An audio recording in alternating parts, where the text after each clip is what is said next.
Hello everybody, j'espère que vous allez bien, c'est Claude, je suis en folie, j'espère que vous aussi. Aujourd'hui les gens, je pense qu'on a pas mal de choses à se dire, parce que voilà, j'ai été quand même absente pas mal de temps. Oui, pour des raisons pas très cool, je vais vous avouer, on a eu pas mal de soucis. Et je dis bien, parce qu'il n'y a pas que ça. Voilà, donc je vais un peu vous parler de ça et après je vous parlerai de mes défis d'évac pour essayer de se remettre quand même tout doucement de tout ce qui s'est passé. Parce que ça a été très compliqué. Du coup, je pense que certains d'entre vous, si vous lisez mes posts sur YouTube, en fait je vous ai dit qu'il y avait eu un décès dans ma famille, et ben ce décès-là c'était celui de mon grand-père.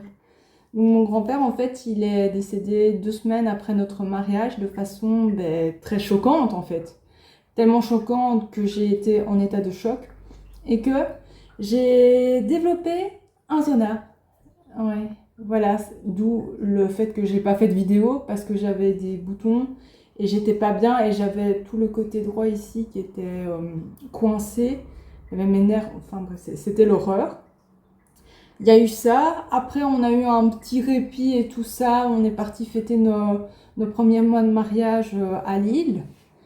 Voilà, c'était un week-end vraiment sympa, on rentre à la maison, on retrouve Nina, elle est contente de nous voir, on est content de la voir et tout ça. Le lendemain matin, j'étais encore dans une phase de demi-sommeil, j'entendais pas précipiter dans l'escalier. François arrive me dire « Claude, en fait c'est Nina, je crois, elle est morte. » Et moi, je crois encore que je suis en train de rêver, vous voyez, je suis pas dans la réalité. Et du coup, je me lève et je dis, ouais, vas-y, préviens les urgences vétérinaires. Enfin, je sais pas d'où ça m'est sorti, cette info, mais c'est sorti. Et en fait, je descends et en fait, j'ai un mouvement de recul parce que je vois évidemment son petit corps étendu par terre. Donc voilà, Nina est décédée le 1er juin. Ça fera un mois demain, c'est l'horreur. C'est vraiment l'horreur parce que c'est arrivé comme ça en fait. Un peu comme mon grand-père.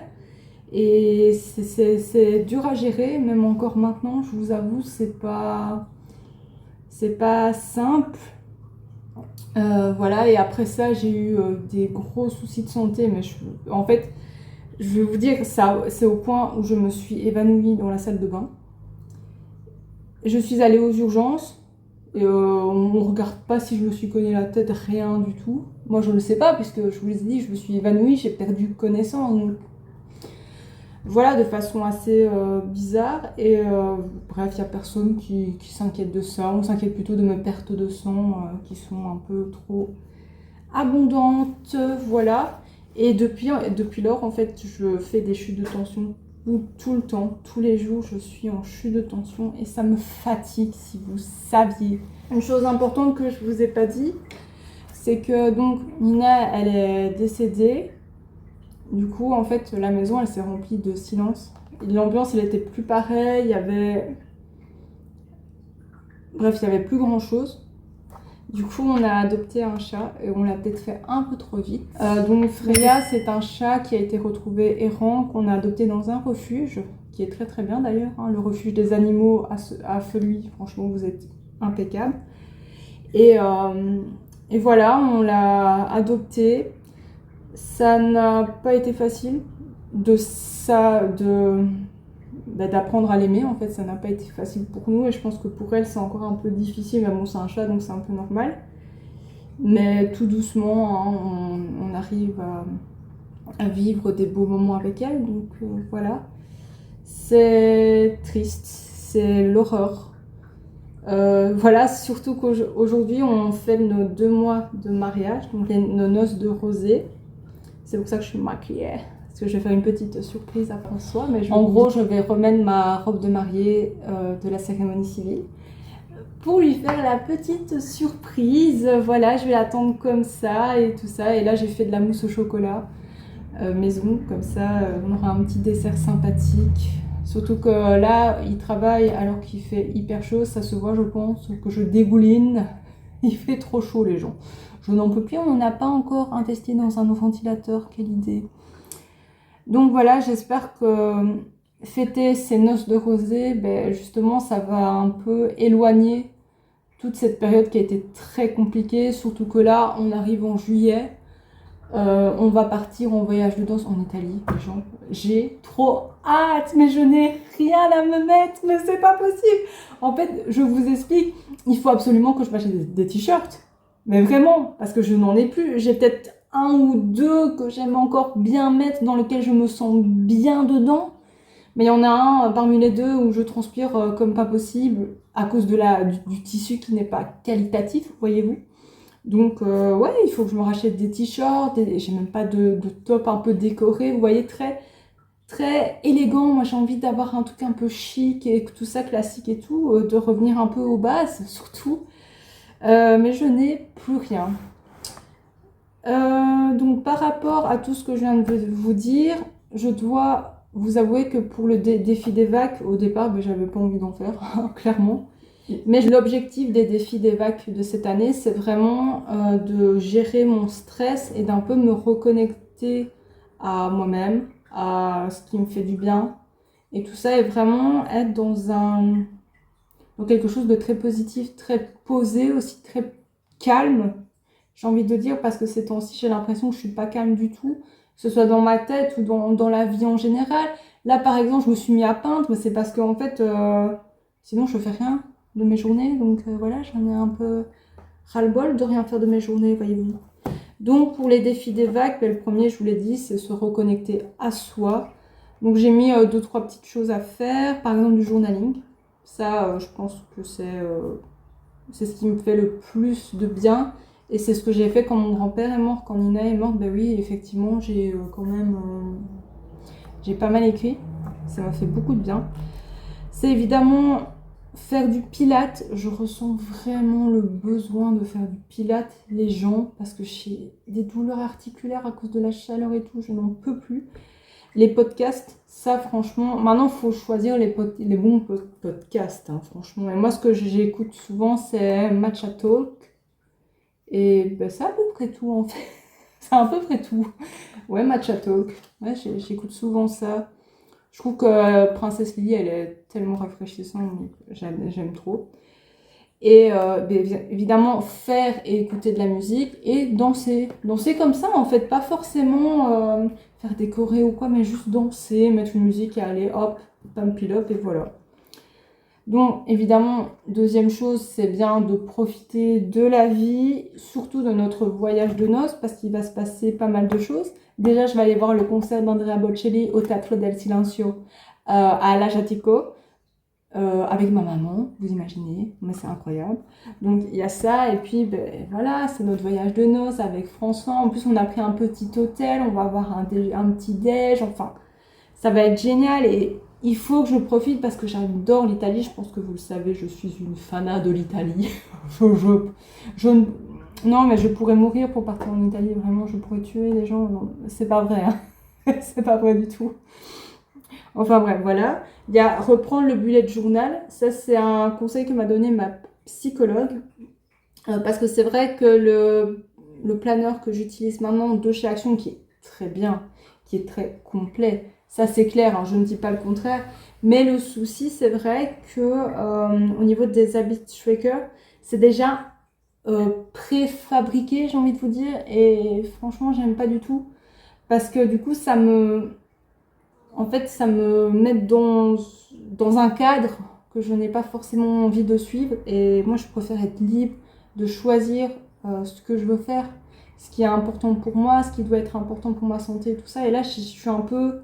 J'arrive pas, en fait, à mettre des habitudes chaque mois parce que ben, ça me perturbe, en fait, les petits dessins. Enfin, je vous montrerai peut-être après. Après, comme d'habitude, qu'est-ce que je fais chaque année? Je lis un livre en anglais. Et donc, je l'ai déjà trouvé, c'est Accidentally Amy de Lynn Painter. Voilà. Donc, j'ai adoré la couverture. Donc, regardez ce mauve magnifique. C'est bien sûr une histoire un peu d'amour. C'est pas un ennemi to lovers, c'est une comédie romantique. C'est marqué, ouais. Donc, voilà. J'ai hâte. Franchement, j'ai hâte. Évidemment, ça, j'ai un peu laissé couler avec tout ce qui s'était passé, mais c'est moins scroller, jouer sur le tel. Oui, je me suis téléchargé un jeu sur mon téléphone pour passer le temps, pour éviter de penser à tout ce qui se passe. Mais du coup, là, on va essayer de diminuer parce que je me sens quand même relativement mieux. Et voilà, genre, j'ai vraiment envie de profiter de mon été. J'ai pas envie de rester comme ça devant mon écran. C'est bête parce qu'il fait beau et tout. Enfin, voilà. Il y a tellement de belles choses à faire durant l'été. Et puis, on a un truc qui est très très important qui n'a rien à voir avec le stress et tout ça. Donc, je vais peut-être commencer par l'autre. L'autre point, c'est vraiment de faire du sport pour diminuer mon stress. Les gens, je me suis rendu compte d'un truc qui est vraiment incroyable pour moi, qui est vraiment une belle évolution de ma personne. C'est vraiment que je veux aller à la salle, non pas pour perdre du poids, pour être plus endurante ou quoi. Non, je veux faire ça pour ma santé. Je veux faire ça pour diminuer ce stress, pour avoir moins mal aux articulations aussi. Et je trouve ça déjà une victoire en soi parce que ça veut dire que mon mindset a changé. Et donc je suis trop fière de moi là sur ce coup. Maintenant, il faut le faire. Hein, parce que hier, bon, c'est pas de sa faute, mais c'est vrai que je me suis réveillée, j'étais au bout de ma vie. Et François, il a peint. Donc évidemment, bah, on n'est pas allé à la salle. Parce que là, on est en train de repeindre à peu près la maison, un peu partout. Donc voilà. Et puis le dernier point, c'est vraiment de rendre mes projets professionnels plus concrets, à savoir la création UGC. Eh bien, sachez qu'en Belgique, si vous voulez créer une entreprise, parce qu'il faut créer une entreprise pour être indépendant, déjà ça, c'est un truc que j'ai un peu du mal à comprendre le délire, peu importe. Mais en plus, en Belgique, en Wallonie, on est obligé d'avoir un diplôme de connaissance de gestion de base pour pouvoir créer, ouvrir son entreprise. On est obligé de l'avoir avant même de commencer son projet. Mais moi, je ne vais pas passer ma vie à faire des formations. Donc, j'ai téléchargé le syllabus sur le jury central. Je vais l'étudier et mon objectif, c'est vraiment de m'inscrire pour l'examen le 1er septembre. Ça ne veut pas dire que je vais le passer le 1er septembre. Ça veut dire que dans les 2 semaines suivantes, normalement, j'aurai une convocation pour aller passer l'examen. Je ne sais pas quand, mais au moins, si c'est le 1er septembre, je pense que fin 2025, j'aurai sûrement ma gestion. Et là, je pourrais commencer en janvier 2026 à vraiment en faire quelque chose. Et ce serait bien que ce soit plus tôt. Donc, voilà pour mes défis d'évac. Évidemment, je vais faire une petite bucket list. J'ai aussi envie de faire un vision board. J'ai vraiment très envie de faire un vision board. Donc, je vais peut-être m'atteler à ça aujourd'hui, surtout qu'il fait vraiment trop chaud pour sortir. Je comptais aller mettre les verres à la bulle à verre, mais en vrai, il fait vachement chaud. Donc voilà, et même peindre, je sais pas comment je vais faire. Je vais crever de chaud. Donc voilà pour ça. Écoutez, je sais que ça a été une vidéo un peu bizarre et tout ça. Faut pas m'en vouloir parce que voilà, je reprends petit à petit et c'est même dur pour moi de reprendre la caméra aujourd'hui. J'espère néanmoins que celle-ci vous aura plu, que ça vous donne aussi envie de vous motiver, d'avoir des défis pour les vacances qui arrivent très prochainement. Et moi, d'ici là, je vous dis, oui, je vais vous faire un gros bisou. Bye!